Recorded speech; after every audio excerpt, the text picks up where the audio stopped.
Welcome to Creating Yourself podcast. I'm your host, Paige. This is an inspirational podcast where guests come on and share their real life stories. They discuss their struggles, hardships, and traumas. They also discuss how those encounters have helped them change, grow, and the healing process they've experienced.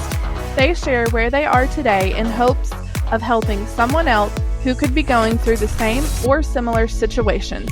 So join me as we inspire others weekly to become the best versions of themselves.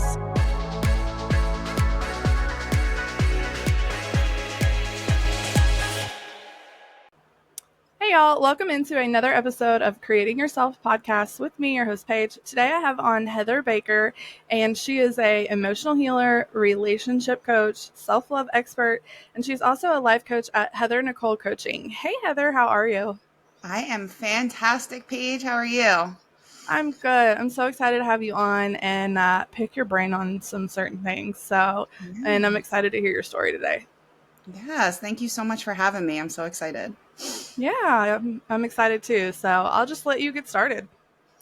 Okay, so when I tell my story, I go all the way back to 19-year-old me who found out she was pregnant, because that is the girl who that's the moment I think that really changed my life.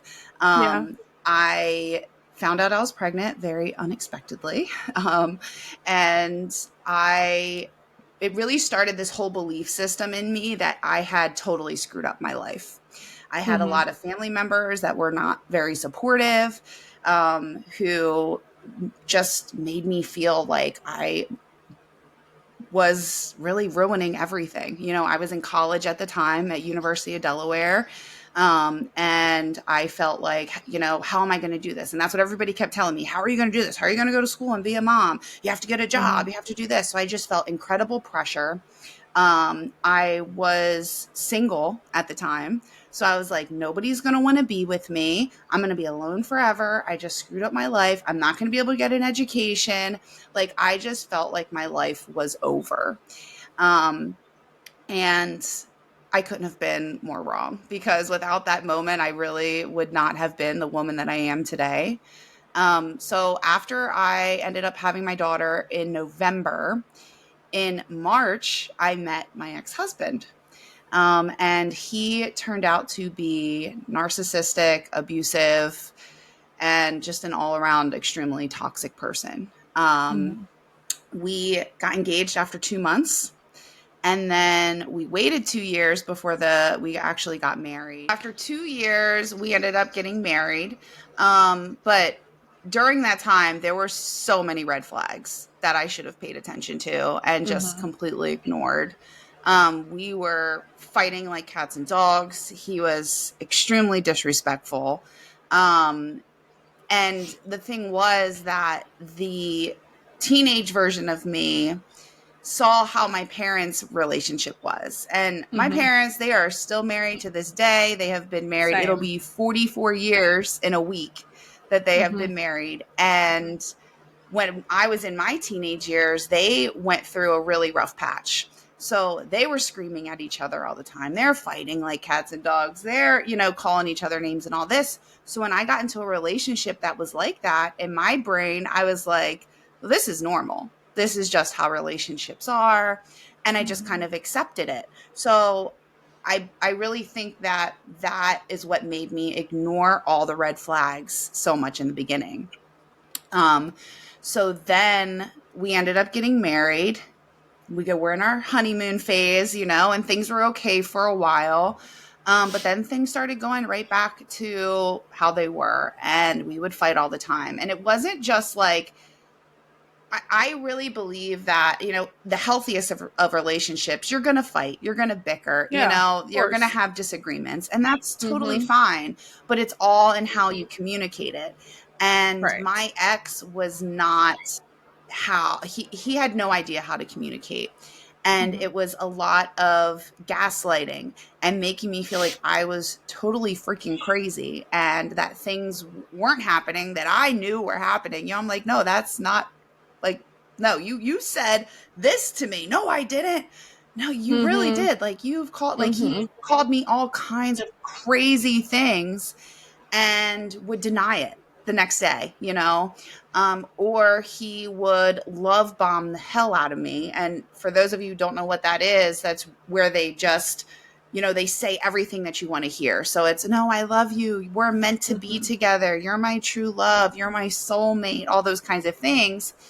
And then the next morning it was right back to, what's up, bitch?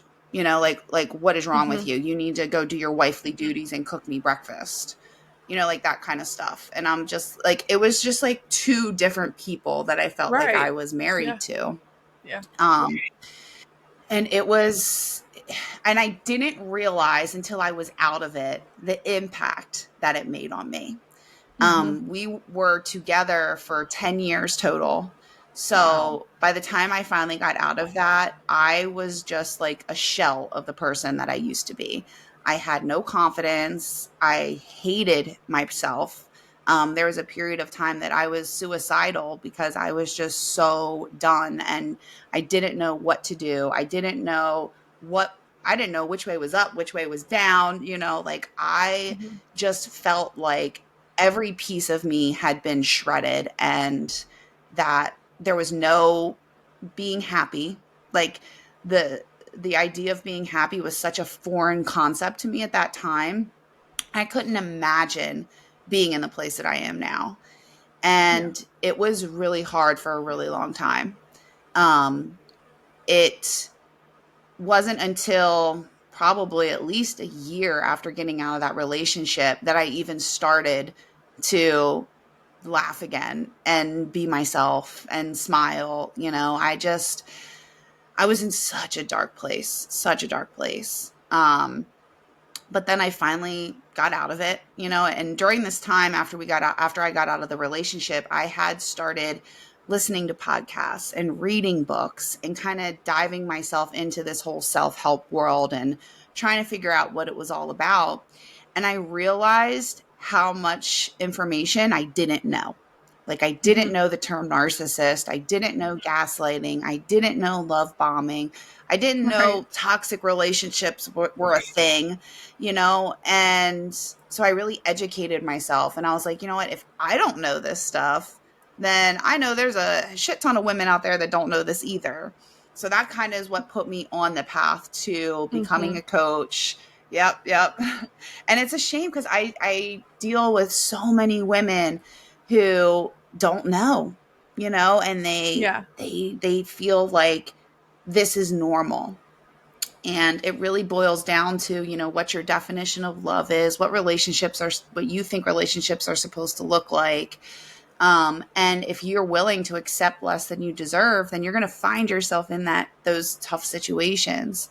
And the unfortunate truth is that the world that we live in, there's so many women that struggle with their confidence and struggle with their self-worth that getting into those relationships, it's almost natural, unfortunately, that they find themselves in those kinds of situations.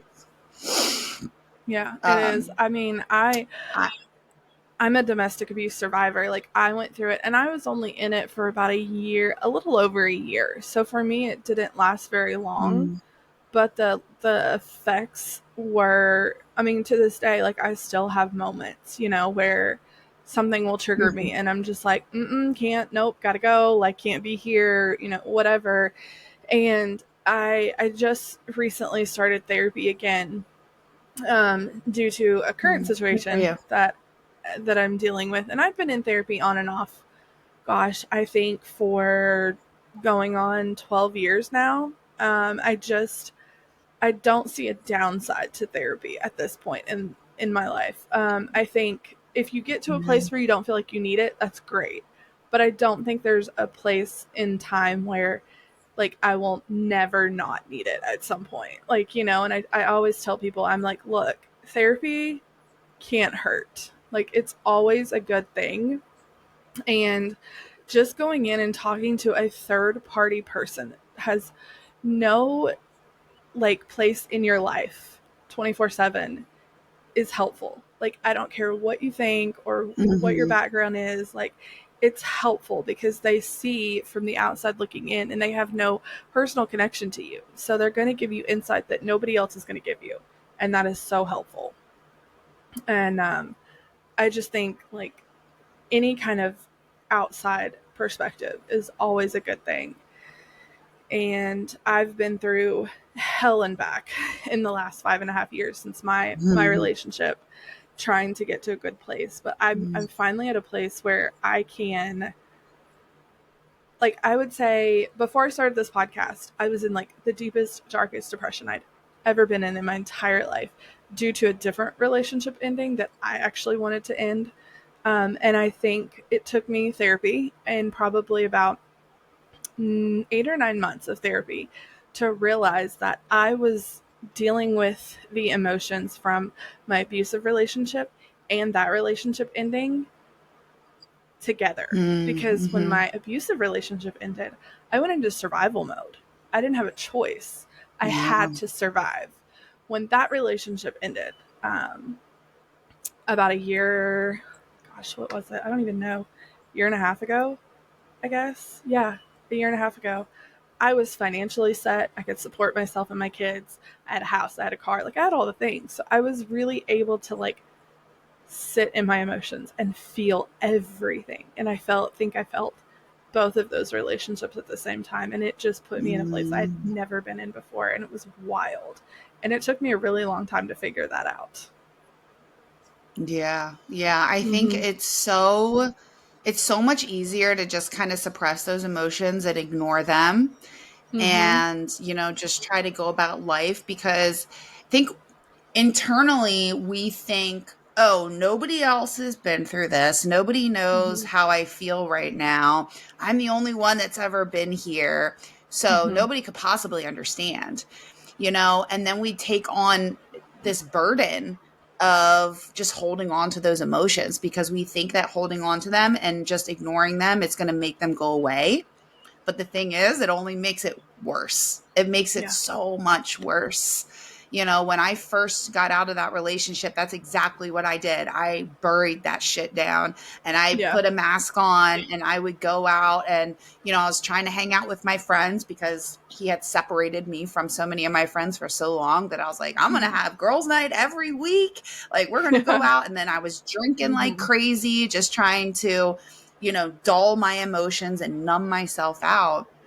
And it wasn't until, gosh, it was probably at least a year and a half after that relationship where I finally sat down and was like, all right, girl, you gotta face the music here. You gotta deal with this shit. You need to Mm-hmm. really look inwards and see what's going on. And at that point, I had already gotten into another relationship because I was also the girl that was terrified of being alone. I Same. had a Yeah. really deep fear of abandonment. That shit was Mm-hmm. scary as hell. I was like, there is no Yeah. way that I am going to be able to be alone. I had a Mm-hmm. very codependent relationship with my mom when I was growing up. So I went from that relationship to having a baby to immediately jumping into another relationship with my ex-husband, and I had never been alone. So when we divorced, I was immediately on the dating apps. Yep. I'm chatting with people, going out with people that I probably shouldn't have been going out with. Mm-hmm. And then jumped right into another relationship. And same like you said, like just Mm-hmm. ignored everything that I was feeling, everything that was going on with me. Um, and it really takes a deep, deep level of self awareness and acceptance to really get to a point where you can sit with that and be okay with it. Because Mm-hmm. the other piece of this is when you have all those emotions, you feel like there's something wrong with you, and then we start judging ourselves, and then the guilt starts and the shame starts.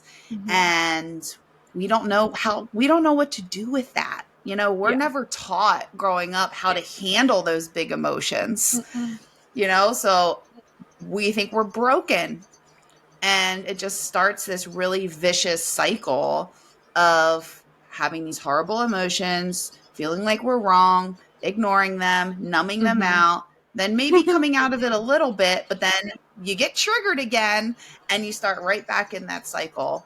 And what I do now is really help women to get out of that cycle, to deal Yeah. with those emotions firsthand, and see the effect that they had, and how they can really take back control of that. Because Yeah. those kinds of ugly emotions, they have a way of running your life, running They it. do. Yeah, they really do. Like I said, I sat in my bedroom for probably 8, 9 months every weekend. Like I was in my bed. I mean, I probably went through every Netflix TV show, documentary, movie that I could find. Like I've seen everything there is on Netflix, I Mhm. feel like. I went to work, through the week because I had to. I had to make a living for my kids and myself. But when it came to the weekends, when Mhm. my kids weren't here, like curtains closed, doors shut, dog's in bed with me, didn't shower, didn't get out of bed. Like, if I ate, it was because I was like to the point of like headache, nauseous because I had to eat. Like, my blood sugar was low. Like, I had to eat something. Not because like Mhm. I wanted to eat, like, I had to. Um, Sleep was Yeah. like little to none. And it was really, I've talked about it so many times on here, like starting this podcast was what really brought me out of it. I was like, I've got to do something. And Mm. I have a friend, Tabitha, who also has a podcast. And she, I've wanted to do one for years. And she was like, just get up and do it. Like, you've got a good job. Like, you can afford to start one. You don't have to have this big fancy microphone and a big fancy computer and all these things. She was like, just get the basics and Mhm. start it. And, so I did. And I started recording with mostly my friends to begin with because I knew a lot of my friends, like everybody has a Mhm. story. So I was like, I need, like, Yeah. bitches, I need your stories on my podcast. Like, come on, just sit down and tell me your life story, even though I know it. And that's what I did. Yeah. And just slowly, like, reaching out to people. I started with TikTok. Like, I would just find people's telling their story on TikTok and I'd comment and I'd be like, hey, I have a podcast. Do you want to come on and tell your story, kind of thing? And a lot of people were really receptive to it. They were like, sure. And I was like, okay, Mhm. and because they're already talking about it anyway. So, like, what's just sitting down on a Yeah. podcast and talking about it? And just hearing other people's stories and like knowing that I was putting their story out for somebody else to hear that might be going through the same thing to also help them was like so Mhm. rewarding, not for myself, but just in general. It made me feel really good. And it was like, Yeah. it slowly brought me out of this and it like just completely changed my whole perspective on so many things. It was really cool. That's so amazing. I love that for you so much. Mm-hmm. And Yeah. I resonate with it deeply because that was the same for me once I finally started my podcast. It took a while. I Mm-hmm. was like coaching and online and stuff for probably at least a year or two before I started my Mm-hmm. podcast. But yeah, once I started doing same kind of thing, just wanting to share stories and wanting to talk to people, it is so healing to Mm-hmm. have these kinds of conversations with other Mm-hmm. people that have been in similar situations. It really Mm-hmm. honestly is. And to go back to your point before, it's like a form of therapy, really, and it's been really helpful for me. I started Yeah, recently doing what I'm calling girl talk episodes on my podcast with my I love group of that. friends, and we just like have a couple bottles of wine and just talk about our traumas. and, and it's been so healing and so fun, and like we've learned so much about each other and have really bonded on a whole nother level than we already Mm-hmm. were. So that's been really great. But that community is really what it takes to help Mm-hmm. you get out of that really shitty dark place. Mm-hmm. You got to have people that you can talk to, whether it is a therapist or a friend or a stranger on the internet that knows Yeah. what it's like to be in that situation. It really doesn't matter, but talking about it and not ignoring it and acting like it's Mm-hmm. some quote unquote bad thing that happened to you is not only healing, but it's freaking empowering. Yeah. So empowering. It really And I is. Yeah. really deeply believe it is. I really deeply believe that in order to heal from that kind of really hard like hard stuff, no matter what it is, whether it is an abusive relationship or whether you were sexually abused or whether you had some kind of childhood trauma or whatever it is, a Mhm. big part of that healing is accepting it. I talk a lot about radical acceptance, and that's exactly what it is. We don't have to like what happened to us, but there comes a Right. point in your life, if you want to move on from it, you have to just accept, hey, this thing happened to me, and that's Mhm. okay. It's a part of my story. It's a part of who I am. It doesn't make me a bad person. It doesn't make me broken. It doesn't mean there's something wrong with me. It's just a part of my story. And that Yeah. that piece of acceptance can be so freaking powerful when you really start going down your healing journey. Yeah, it is. Like I said, I've been on my I feel like my healing journey since, I don't want to say since my abusive ex-husband like left, because I don't feel like it started then. It took me a long time after that to really figure out Mm-hmm. what I needed to do. Um I feel like Mm-hmm. for me it didn't really start probably a couple years later. It's when I was like, oh, like I really need to like figure my shit out. you know? And Yeah. I think it took me realizing that I couldn't just sit in it anymore. I had to figure out how to like, I was always so mad at the fact that he did what he did. And I was Mm-hmm. like, I can't be mad at this forever. Like it happened. Yeah.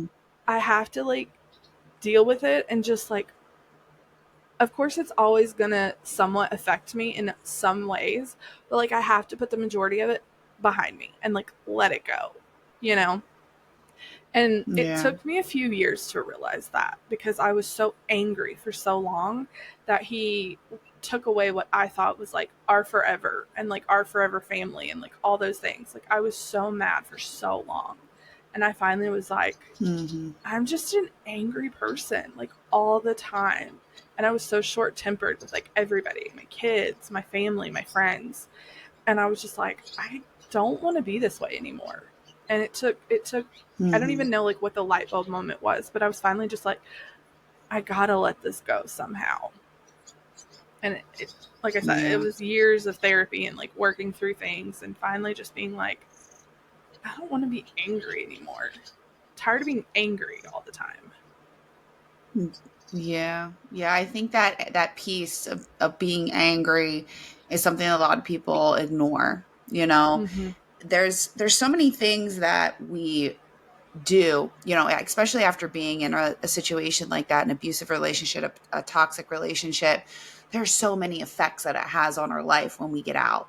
And being Mm-hmm. angry, being short tempered, that's just one of them. But we often think that that's just how I am, and we don't even Mm-hmm. equate that it's because we're angry at this person for what they did. Mm-hmm. We're like, no, we're angry at the traffic. We're angry at our kids because they're being fucking annoying. We're mm-hmm. angry at our coworkers because they don't know what they're doing. Everybody's Mm-hmm. stupid, like that kind of Yeah. thinking. And we don't sit and be like, you know what? This is all just anger directed at my ex because of what they Mm-hmm. did. Mm-hmm. And that Yeah. awareness, that like piece of knowledge can be so freaking helpful, and be like, oh, and it gives you an opportunity too, once you realize that and you're in those situations where you're like overwhelmed with anger, to be like, okay, am I really angry at this situation right now, or is this just more anger that's kind of boiling over from all the shit of my past? Mm-hmm. Yeah. And kind of stepping back and asking yourself that question gives you that moment of clarity to be like, okay, maybe it is, I'm just mad at him. I can let this go. Let me move Mm-hmm. on. Let me not blow up at my kids for whatever, Yeah. like, let's just take a step back here. Yeah. Right. That was hard for me. I was angry as well for a really, really long time. The other Mm-hmm. thing I struggled with too was not trusting myself. I was like, well, I allowed this man to be in my life and treat me like this for so long. Do I even know what's good for me? And Mm-hmm. I struggled to make decisions, even like what to make for dinner, like little stuff like that. I Mhm. was like, oh my gosh, what do I do? I would like go into like a state of anxiety because that was one thing that we would argue about all the time. He was very particular about the food that I made for him. Mhm. So that was just like one of those one of those things that would trigger the hell out of me after the fact. And Yeah. what to eat, where to go, what to wear. I had zero trust in myself. I was like, I have no idea what to do. And I think that was not only not trusting myself, but also that codependent piece, because I was Yeah. just so set in the fact that I could not live by myself, that a part of me didn't want to have to make those decisions and didn't Mhm. want to have to do anything, because I was like, I can't do anything by myself. Even calling doctors and like making appointments, talking on the phone to people was like a huge source of anxiety for me. I was like, I don't want to do this. I need somebody to do this for me. Mhm. Yeah. There was so many just little things like that. Mhm. Yeah, so back to your actual story, when you guys separated and you said you got on the dating apps and you were in another relationship soon after that, um, where do you go from there? So I was with him with that in that relationship for about a year and a half after that. Mhm. So we jumped in, and once again, I was swept off my feet and I was like, "Oh my gosh, this man loves me. He wants to be with me. He's my forever." Because Mhm. I was still damaged. Like I hadn't dealt with Yeah. anything. So I jumped right back into the same mindset that I was when I was in my abusive marriage.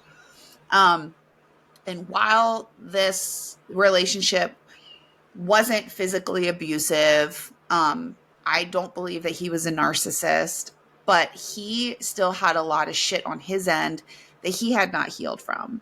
Yeah. He had a son, and the relationship that he had with his son's mother was not healthy at all.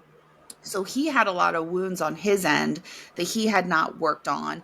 I had wounds on my end that I had not worked on. So we are basically two people coming into this relationship that we were kind of using this relationship as a band-aid.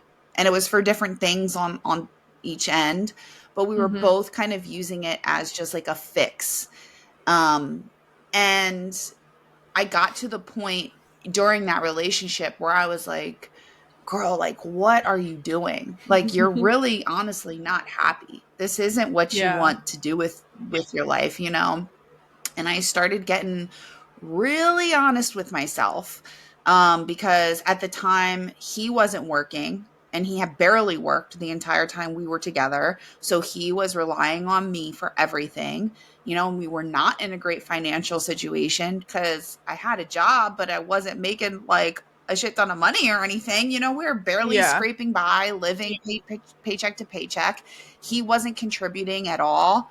So I was like, this man is just like, he's just like feeding off of you. We're living in my place. And I was like, he's not offering you anything. Like, this is not a partnership. And I Mhm. really, that's what I wanted. I wanted a Yeah. partnership. I wanted somebody who like loved me, and he did, but he didn't love me in a healthy way. He was very much attached to me in, I don't know if you're familiar with like different like the attachment styles and stuff, like anxious attachment, avoidant attachment, stuff like that. I think me and him both were really in a state of being anxiously attached to one another. And we would fight, and it wasn't nearly as bad as it was when I was with my ex, but we would still fight all the time. And it just didn't feel good. It didn't feel good to me. Mhm. So I got to a place where I was like, I don't want to be in this relationship. And I was like, all right, Yeah. so now I gotta tell him, I gotta break up with this guy. And we got into a really big fight. And the next day he proposed. Apparently he had a ring this whole time. Oh And he no. proposed thinking that this was like going to fix the relationship. And then little old me, who still was not healed, who still just wanted, that yearning to just be loved. I was like, okay, let's get married. So I got engaged again. And a couple of months after that, I got right back to that place that I was right before we got engaged, where I was like, you're Yeah. not happy. You need to be honest with yourself. You can't just be with this man because it's somebody that wants to be with you. Right. So I had to break up with him again. And the next couple months were freaking wild. I've never had a harder time breaking up with somebody in my life. Like, he did not want to freaking leave. He did not want to accept that the relationship was over. He was like blowing my phone up. He threatened to kill himself at one point if I was going to leave him. It's just like all this drama. He's making me feel bad. Like, he's making me feel like I'm responsible for his happiness, and like, it was so much freaking pressure. And all that I wanted was to be out. I just wanted to be out of that relationship, and I wanted to be alone. I had gotten to a point where I was like, I need to be single. I need to be by myself so that I can really work through this shit. And it took me like 3 months to get that man out of my house. It was ridiculous. So he finally moved, and I was finally able to be alone. And I was finally able to just focus on me and my daughter and my future. And it was the best time of my life. The best. I would sit at home on the weekends and would read and would work on social media, on coaching. I started working on my podcast more and stuff like that. And I just was kind of on this whole journey of rediscovering who I was. And it was a time where I got real bold and started taking myself out on self-love dates, which to this day I swear by, and I encourage every person listening to this to try it. It can be so freaking scary at first, but it was so empowering to be able to go somewhere by myself and sit at a restaurant and have a glass of wine and have a meal. Like, it sounds so simple, but it's also so terrifying for somebody who is scared to be by themselves. I could never. I hate to like even think of going in a restaurant by myself and sitting at a table by myself and just having people be like, she's eating alone. No. Yeah. Yeah, we get so wrapped up in what other people are thinking, but the thing that I realize is like, they're not worried about me. They're not worried about me. And if they are, oh, well. I had to really step into that and be like, you know what, if they want to judge me and think that I got stood up, or, that I don't have anybody that wants to be with me, like, that's on them, because I know different. I know that I'm here intentionally by myself. I know that I'm trying to just enjoy my time.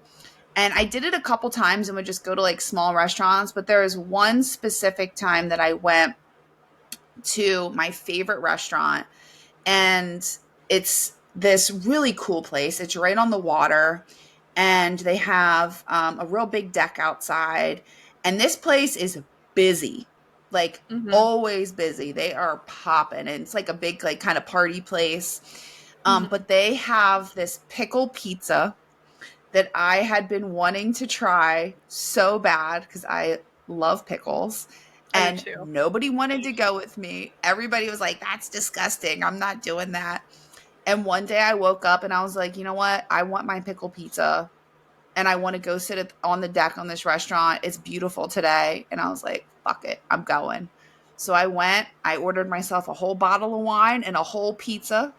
And I sat there right by the water, and I had so much fun by myself. And it was after that one specific time that I was like, I just felt like a whole new woman when I left that restaurant. I just felt so empowered. I felt it was so me to go and have this pickle pizza and have a bottle of wine. Like, that is like just so Heather.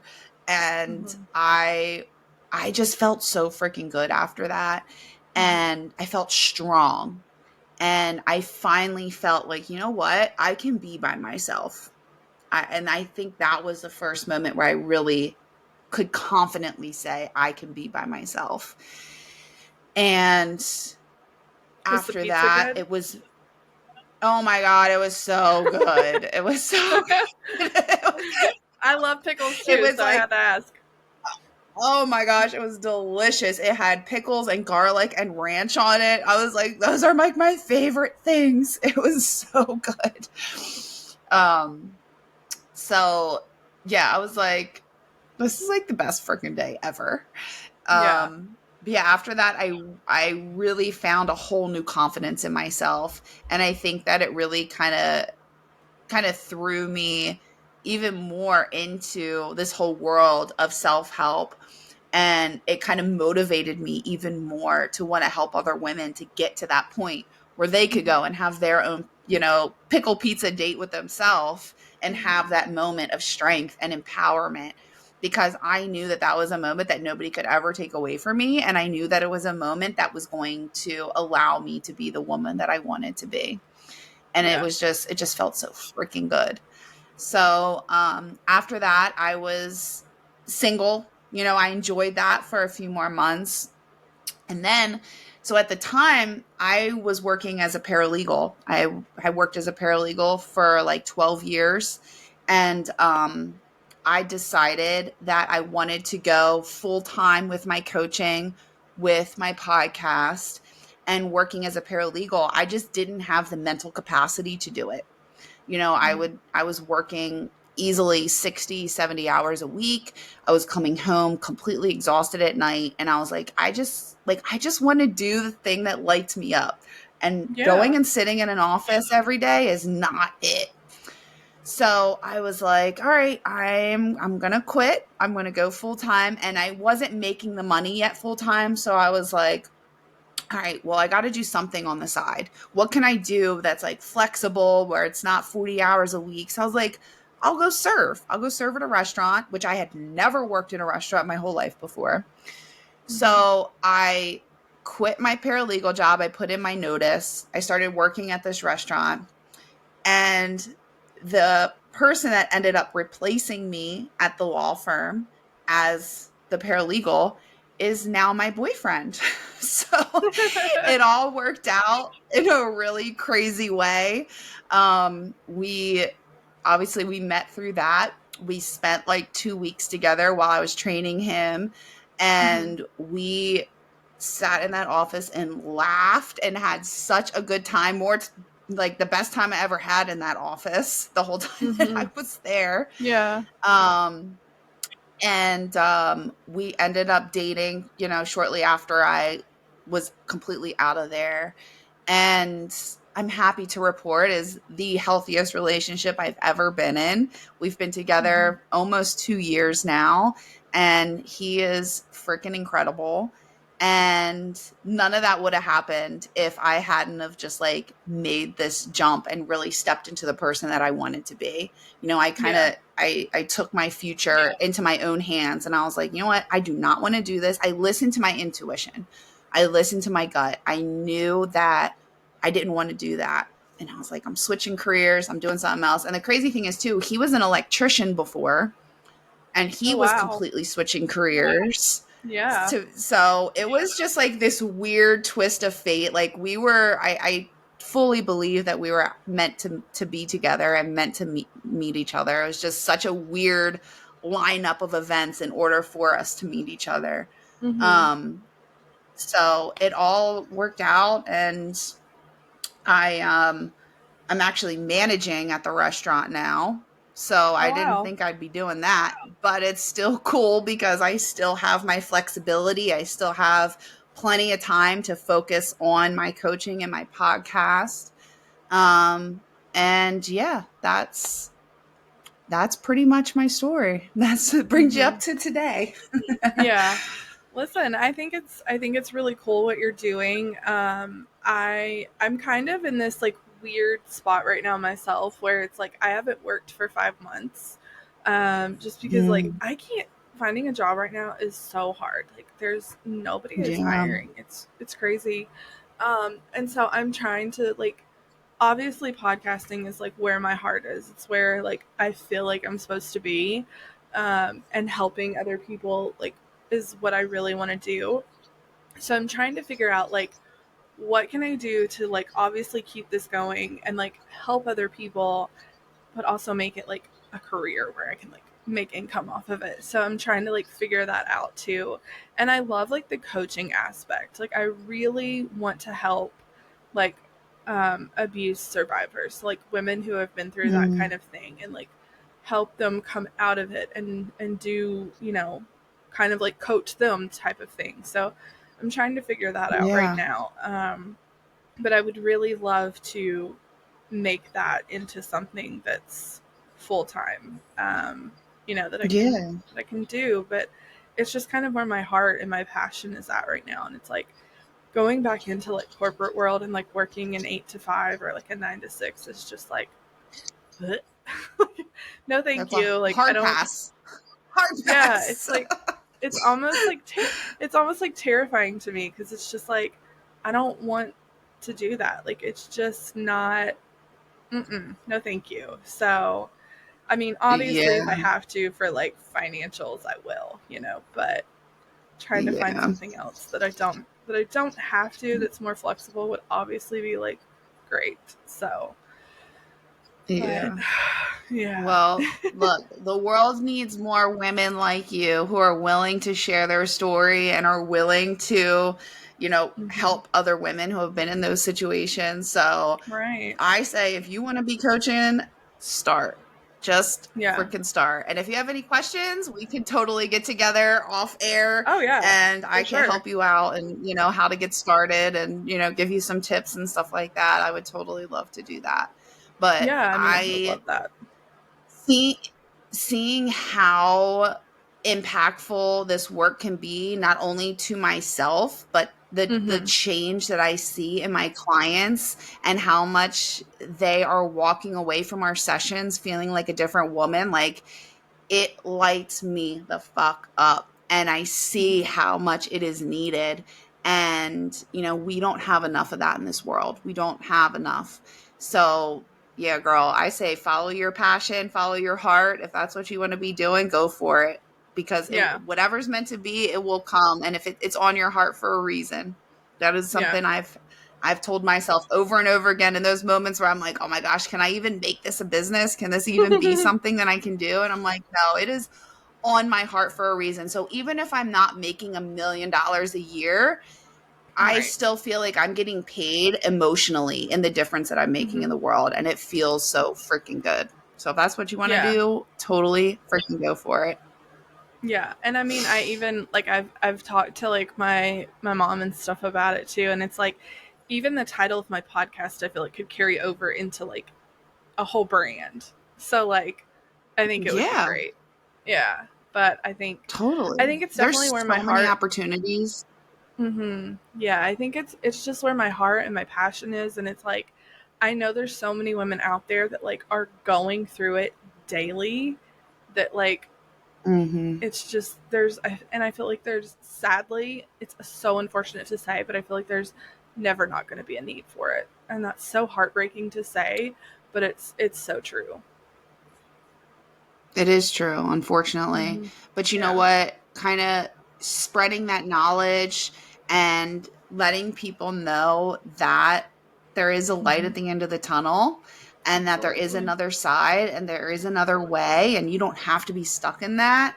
Just letting, Hmm. even if one person, you reach one new person a day, you're making a change. You're making, an impact on the Hmm. lives of women all over the world. And that, in my opinion, is enough. One person a Yeah. day, that's enough. Because if we can Yeah. change that little by little, then maybe one day we'll get to a place where people will not find themselves in those situations. I don't know. Maybe I'm Hmm. just, being optimistic here, but Yeah. Well, and I feel like today, when I feel like we were growing up, like men were so much more be tough and be strong and don't show your emotions and cover it up Mhm. with have a drink after work if you're, you know, having a tough time or whatever, and those kind of things. And I feel like men growing up now, like I'm raising two boys, so I'm so much about talk about your feelings. If you're having a bad day, we're going to sit down and we're going to talk about it. And we're going to figure out why tomorrow we can do better. And I even tell my kids, like, yesterday I Mm-hmm. had a rough day. I went to a therapy session and I had to talk about things that I'm dealing with right now. And when I came home, I was like, look, I went to see, and they know that I see a therapist. My oldest has seen a therapist before. And I was like, look, I went and saw Kendra today.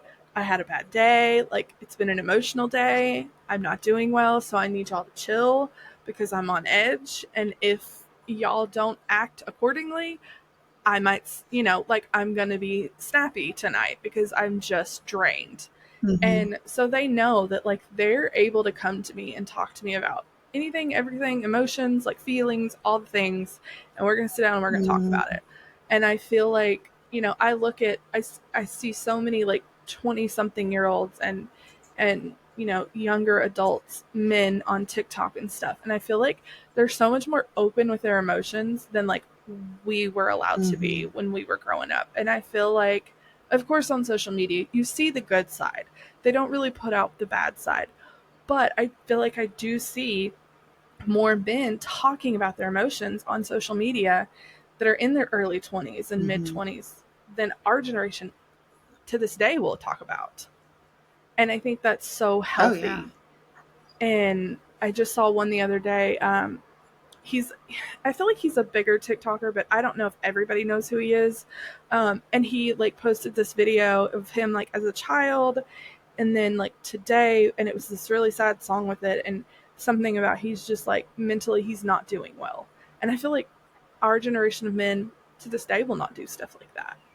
And it's so, and like in the No. comments, I looked at the comments and I was just like, there were so many other men in there being like, I'm so proud of you for posting this. And there were so many women like, oh my gosh, I'm so sorry you're dealing with this, and those kind of things. And it was like, I wish our generation of men were like that, because it would Yeah. make, I feel like there wouldn't be as many women in the situations that they're in like me if our men were raised to share their feelings.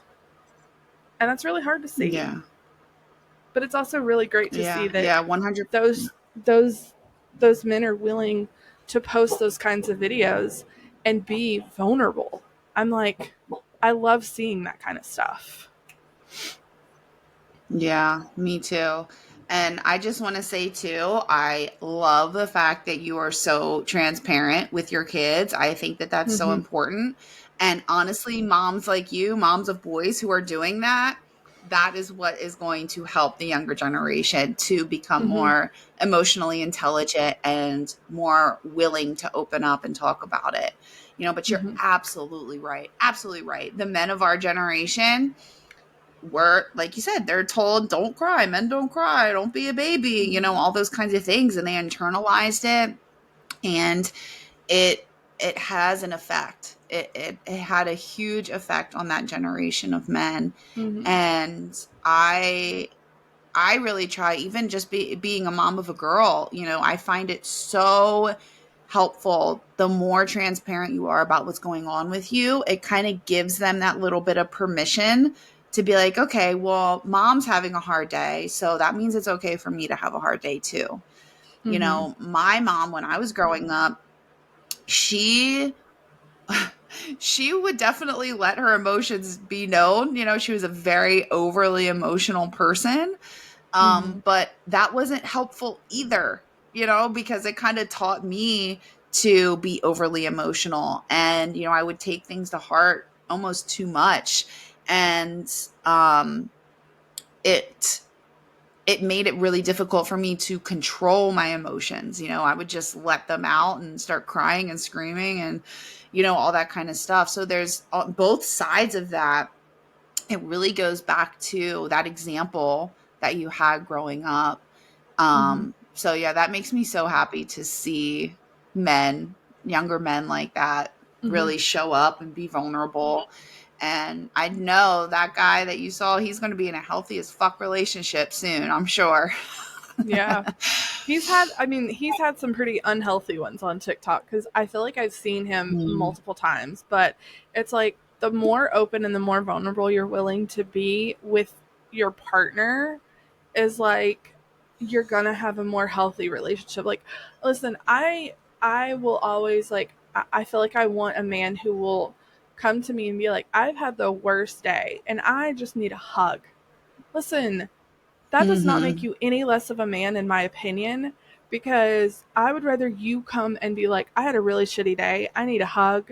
And I just want to go take a shower and like lay down with you for 10 minutes and just like, I need a hug. Mm-hmm. Versus them come in and be like angry and like passive aggressive and like rude and disrespectful because they've had a really shitty day. I need the opposite because that's not going to make you any less of a man, in my opinion. Like that's going to be make me like love you even more because you were open and vulnerable with Mm-hmm. me, versus you being passive aggressive Yeah. and rude and like disrespectful. That's just going to make me like resent you and hate you. Yeah. And then also you're questioning, well, what the hell did I do? That's, Yeah. why are you shutting me out like that? And then Mhm. you start questioning yourself, and Mhm. that's where those toxic patterns start, really, is Mhm. right there. Yeah. Right there. And I feel like they see it the opposite. They completely see the opposite Yes. as we do, and it's like I just want to shake them and be like, "No, stop it." Yeah. Did Yeah. you wish it was that easy? Yeah. Shake some No. sense into you, man. Yeah. Like just Yeah, listen that's like one of my instead of listening to the men podcast, I feel like we need to listen to the men perspective podcast and they need to listen to our podcast. Yes, Yeah. absolutely, absolutely. I've been trying to Mhm. get some more men on my podcast, Same. to so that we can have that, difference of opinion and different Mhm. perspective, because I think it is so freaking important for us to hear both sides of it. Mhm. That I think that that war, quote unquote, I guess, between men and women, Mhm. and the Yeah. differences and how, we judge them, they judge us, there's always going to be a layer of not understanding the opposite sex. It Absolutely. just is what it is. We're completely different creatures, but you can make the effort. And while you might not completely be able to relate or understand what's going on, you can at least listen and get to a point where you're like, okay, like you can gain some understanding and use that to your benefit in your Mhm. relationship. But you have to be willing to listen. You have to be willing to communicate and talk about it. Yep. There's That's one. something that me and my go ahead. Go ahead. No, you're fine. Go ahead. I was going to say that's something that me and my boyfriend have really been working through, because I think that he's had a lot of relationships in his past where he didn't feel comfortable to open up and to talk about stuff, because he is one of those guys that is more in touch with his emotions. And some of the past relationships he's been in, he's been judged for it. They've called him, Mhm. names and stuff for not being that manly man and for being more emotional. Mhm. So he was in a place where he would shut that down. And I'm like, no, babe, like, I want that from you. Yeah. Like, I don't care what those other bitches said. Like, Right. screw You're like, them. give You're me with all the me now. Like, emotions. right. Like, go for it. Like, if you need Mhm. to, like you said, if you want a hug, if you had a shitty day, like, let me know. I felt so bad for him yesterday. He texted me in the middle of the day, and their parking lot at work is kind of weird, and one of the attorneys had parked behind him, and he backed into his car, Oh and he no. was so upset. And I could tell when I talked to him on the phone that he was like really going through it, and I was like, babe, like, it's okay. But the fact that he opened up about it, and he Mhm. wasn't like, because I feel like a lot of men who aren't in touch with their emotions are just going to be the, more in a rage, and going to be blaming it on other people. Well, why did he park there? He shouldn't have parked there. It Yeah. was his fault. Mhm. Whereas my boyfriend's like, oh my gosh, I can't believe I did that. I should have been paying attention. I feel so bad. What am I Yeah. going to do? Like, it was such a different reaction than I've experienced in the past, and, stuff Right. like that. But it was so refreshing, and little Yeah. moments like that make me just so freaking grateful for this man. So grateful. Yeah. Yeah, what I was going to say was there's a podcast called the Be Better podcast, and it's a married couple, and they sit and they talk about Mm. stuff like this all the time, and how it's a women's versus men perspective, and how, you know, this topic is how it relates to men and women, and how she deals with it versus he deals with it. And I follow them on TikTok and on Facebook, and some of their clips that they post on there is just like, whoa, like it's mind blowing at the perspective difference, and it's really cool to watch them. I've never actually sat down and listened to any of their actual podcast. I just follow them on TikTok and, like I said, on Facebook, and watch their videos there. But I'm sure listening to them talk about stuff on their podcast is just really cool, because their clips on TikTok are just like, whoa, like, you know. But they're one that I watch a lot of their That's so videos cool. and stuff. But yeah, I've tried so hard to get more What's the men. podcast called again? Be Better. Okay. Yeah, I'm going to Yeah. have to check that out. Yeah, it's really cool. It's like this guy that's all tatted. I think he's like, his head's tatted, and like his whole body's like tatted, and she's got like pink and black hair, and she's got a bunch of tattoos and stuff. So they're like this super alternative looking couple, but then they sit and they talk about nothing but like their emotions and how they feel, and like you're like, wait, what? It's just not what you would expect from looking at them, you know? Yeah. Yeah. Right. I love that. So yeah. That's so cool. Um but yeah, I've tried so hard to get so many more men on my podcast, and I've reached out to so many guys that I know, and they're like, "Oh, I would," and then when it comes down to actually like scheduling and getting them on, it doesn't really seem to happen. They're like, "Yeah, sure," but you know, Yeah.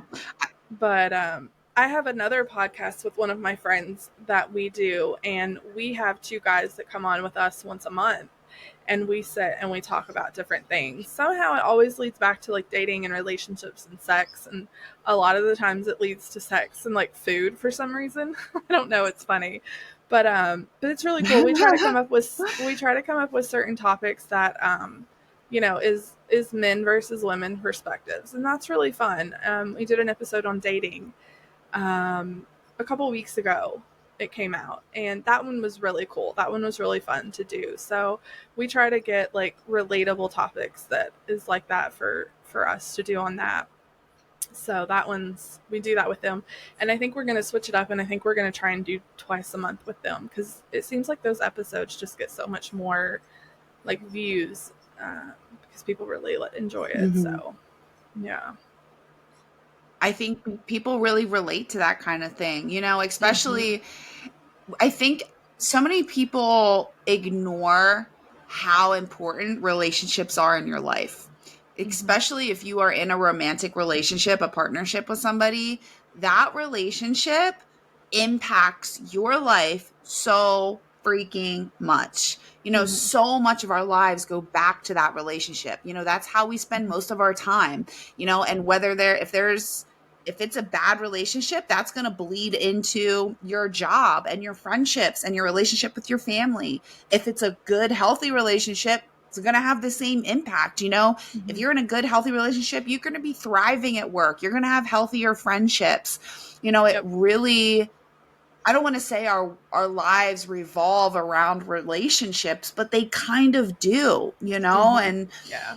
we don't want to put as much pressure on them, but the truth of the matter is, in my opinion, especially, you know, when you are in a relationship, that relationship is going to impact every other area of your life, Yeah, you it know, is. It's true. Yeah. and it's so freaking important. And everybody has relationships, whether it is a romantic relationship or friendship or whatever. We all have relationships, and really being able to have those open, vulnerable conversations about it, everybody can relate to it, you know, because Yeah, we're right. all dealing with those kinds of things. I think that's so cool. I love that you guys do that. Yeah, it is. It's really cool. It's on my other podcast called Zero Fucks Given, and Oh my we God, I do. love the name. Yeah, so we do that. We do that with them once a month, but I think we're getting ready to switch it up and do it twice a month with them, because it just seems that people flock to those episodes. So Yeah. Oh yeah, Yeah. I'm gonna have to check that out too. Yeah. Very cool. So, our this is our sign. Oh my gosh, I love it. Yeah. So. That's so neat. Yeah. So, well, listen, Heather, I have loved having you on. I've loved our conversation, and I think what you've been through is obviously not the best, but it's made you into who you are. And I think that's why I love having people on and sharing their stories, is because like everybody has a story, and it literally is what my title is. Like it creates who we are today. So I really appreciate you coming on Mhm. and sharing your story. And I want to pick your brain a little bit when we quit recording. Yeah, no, thank you so much for having me. This has Yeah. been a pleasure. I've loved it. This has been Yeah. so fun. Tell everybody where they can find you if they want to reach out to you, though. Yeah, absolutely. So I primarily hang out on TikTok and Instagram. My handle on both of those is at the Heather_Nicole. And then you can also check out my website, heathernicolecoaching.com. And I have, there's a free resources tab on there where I have a bunch of free resources for everybody. I have a 3-day video series on there called Getting Out of Your Own Damn Way, because most of the time we are the ones that stand in our way. I have a free ebook called Rewrite Your Narrative, where we talk about redefining your story and rewriting, who you want to be. There's also my newest freebie that's on there is called The Art of Romanticizing Your Life. And it's talking about how to romanticize your life, how to create a self-love ritual. And it's not just like your typical self-love routine. It's really creating something that's special for you. So you can head to my website and check those out. And how to work with me is on there as well. Love that. I love that. So, all right. Well, I appreciate you coming on, and we will definitely keep in touch. So, Yes, thank you again.